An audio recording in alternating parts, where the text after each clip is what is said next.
अस्सलाम वालेकुम, मेरा नाम मोहम्मद अली ताहिर है। मेरा नाम अब्दुल गनी है। हम दोनों APS बॉयज़ सर्वर रोड में पढ़ते हैं। तो आपको सबसे पहले हम दिखाते हैं ये प्रोजेक्ट जो बेस्ड है कंजर्वेशन ऑफ एनर्जी। बेसिकली ये वाईफाई स्विच है। ये वाईफाई स्विच का आप इसको मैनुअली भी कंट्रोल कर सकते हैं इस तरह, और आप इसको मोबाइल से भी कंट्रोल कर सकते हैं। मोबाइल में आप इसकी ऐप कर ले तो उससे फिर आप उसको कहीं भी बैठे कंट्रोल कर सकते हैं। सेकेंडली ये मोशन सेंसर है।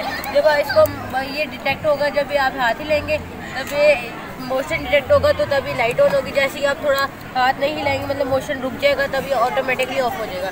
ये एप्लीकेशन है स्मार्ट होम टेक्नोलॉजी की और IoT इंटरनेट ऑफ थिंग्स की। चलें, ये है जब ये पंखा यानी कि जब टर्बाइन घूमती है तो ये जो लाइट होती है वो भी ऑन होने लग जाती है। ऐसे पंखा रुकता है तो लाइट ऑफ हो जाएगी। ये सारी चीज़ें ये आपने बनाई हैं खुद ही? जी सर। ठीक है, शुक्रिया।